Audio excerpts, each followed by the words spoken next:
Hi, you've reached the Bonsai Echo channel on YouTube. I am Jared. Welcome. I'm here in Bonnie Lake, Washington, giving you a little update on a Yatsubusa Chinese elm that I worked on.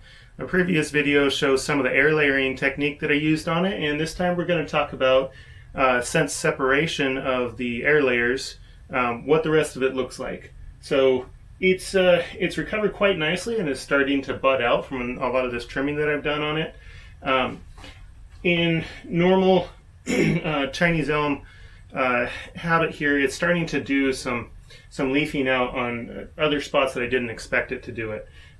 So down here on these exposed roots, it's got some. Here on an old stump that was removed, it's got some on there. And then some of the areas I was really expecting it to have a lot of growth on is here where a branch was already coming out. This is a fairly new branch, and so there's a high concentration of dormant buds that were in there. And when I trimmed everything back, all those dormant buds just woke up and they pop. So I'll give you a little close-up. You can see a little bit more about what's going on in this little guy. You can see down here on the roots, there's quite a bit of these little new shoots coming out.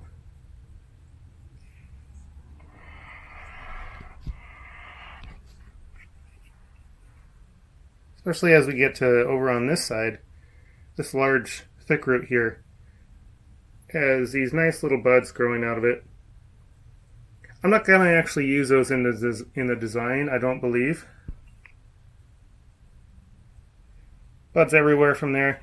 I was talking about some of these places where branches used to be, or were, before I cut them at least. There's a whole lot of growth coming out of those spots, like this one right here. And then typically in the crooks of the branches, like on this one, we see a lot of new growth coming out when you cut back hard on these. But the part that I really like is up here on the sections that I'm keeping. They have a whole lot of new growth coming out of these. All these bright green ends are new growth on this thing. Sorry it's so blurry. I'm trying to figure out how to do YouTube again after being off for quite a while here. Well, nice little growth on these things. The one side over here has got a really good start. These are vigorous branches that are fairly new. You can see that they come out of a pretty gnarly, thick bark section, and then they move into this sort of smoother gray bark because those are really new branches. Other sections that continue off of, like this one right here, they're not quite as new. That is a large branch that survived whatever happened to this other top branch here when it died. And that is a little bit older, old enough to have some good bark on it. The new branches that come off of there are in fairly good condition, but I had to cut those back quite a bit. And they are budding back pretty nicely. See, I made a big cut there in the center of the shot. I basically just trimmed it to have a somewhat rounded image on the top there. One of the things that this likes to do is to have a whole bunch of new growth coming out of really big cuts like this one right here.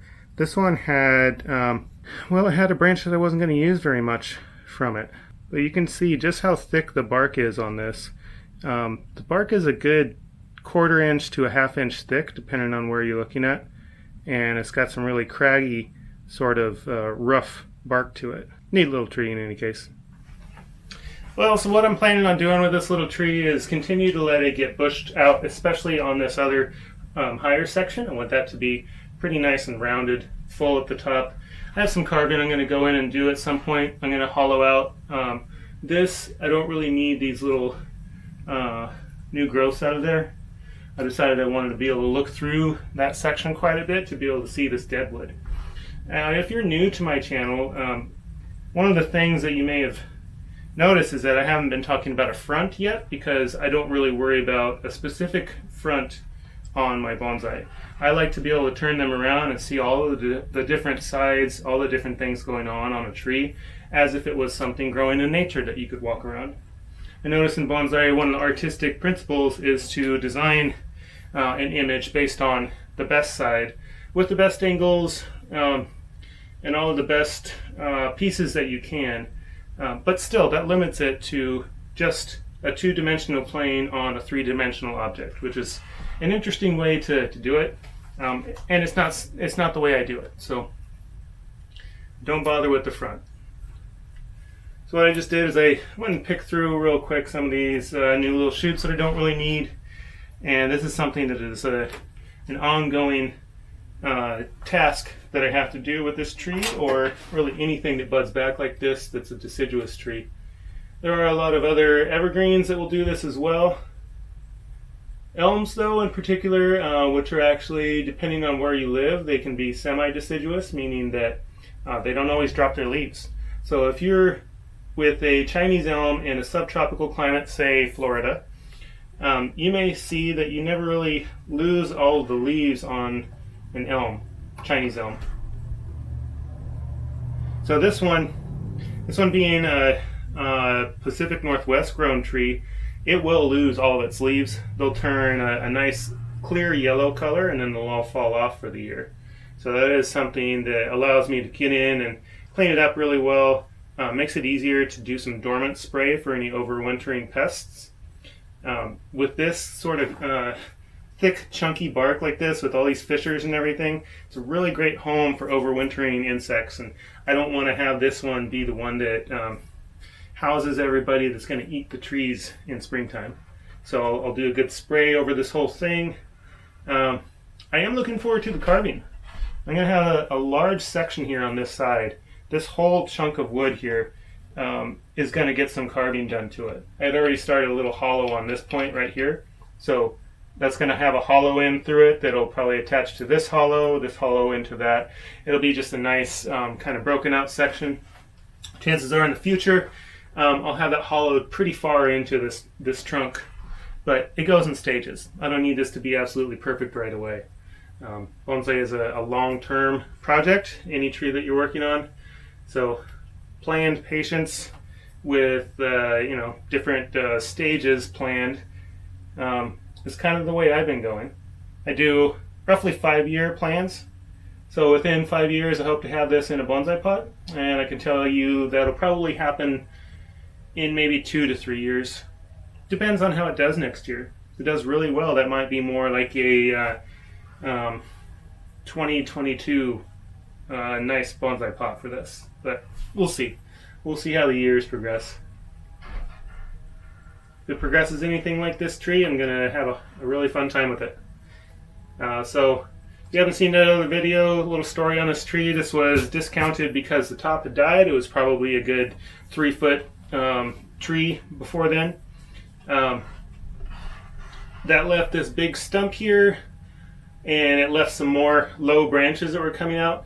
The top sections had actually tried to replace that 3 foot of growth, but when I looked at it, I saw a much shorter and compact, really stout tree at the bottom with all these really tortuous roots.